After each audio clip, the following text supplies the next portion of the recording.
নমস্কার বন্ধুরা, আশা করি আপনারা সকলেই খুব ভালো আছেন, সুস্থ আছেন। আমার আজকের রেসিপি হলো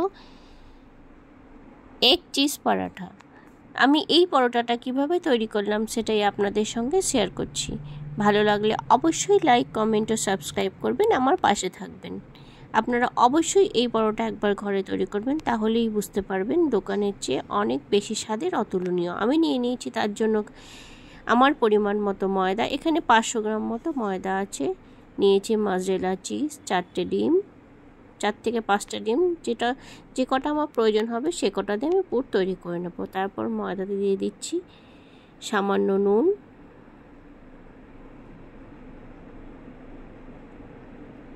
সামান্য চিনি। পরোটাটা একটু ঝাল মিষ্টি দুটোই হবে, সেই জন্য মিষ্টি তারপর পুরের মধ্যে ঝাল সমস্ত কিছু আমি দিয়ে দিচ্ছি। একটা কোয়া রসুন, যেটা আমি গ্রেটারের সাহায্যে গ্রেট করে পুরোটা দিয়ে দিলাম।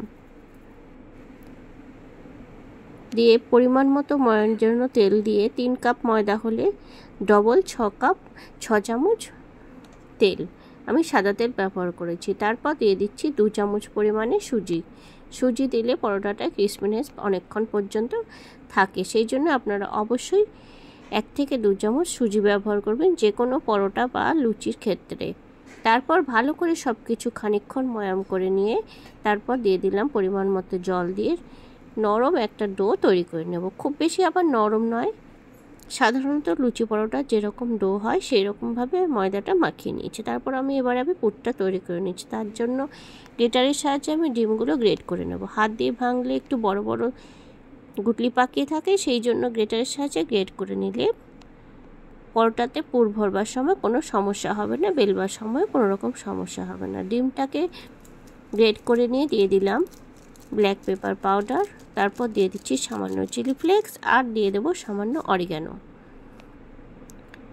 এই সমস্ত মশলাগুলো দেওয়ার ক্ষেত্রে একদম দোকানের মতন স্টাইলের পরোটা তৈরি হয়ে যাবে, খুব কম সময়ে কম খরচে ঘরেই। আপনারা অবশ্যই এইভাবে পুর তৈরি করে এই পরোটাটা অবশ্যই একবার ঘরে তৈরি করবেন।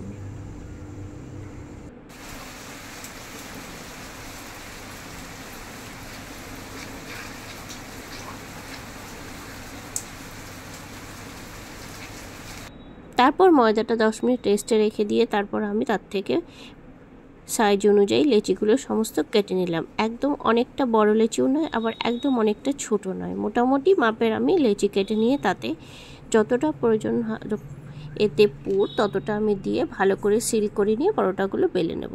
পুর দেওয়ার কায়দাটা আপনারা সকলেই জানেন, সেই জন্য খুব ভালোভাবে না দেখে মোটামুটি দেখে আমি ভালোভাবে পরোটাটা বেলে নিলাম। আমি গোল গোল আকারেরই পরোটাটা বেলে নিয়েছি। তারপর একটা ফ্রাইং প্যান চাপিয়ে দিলাম, গরম হয়ে গেলে পরোটাটা প্রথমে দেব, দিয়ে ভালো করে হালকা একটু সেঁকে নিয়ে তারপর যতটা প্রয়োজন ততটা তেল দিয়ে আমি পরোটাগুলো ভেজে নেব। খুব বেশি আমি তেল এতে দেবো না, আপনারা দেখতেই পাবেন 1 থেকে 2 চামচ তেলেই আমি পরোটাটা ভাজা হয়ে যাবে। এই পরোটা আপনারা অবশ্যই ঘরে তৈরি করবেন, বাচ্চাদের তো খুবই ভালো লাগবে, যেহেতু আছে ডিম আবার আছে চিজ।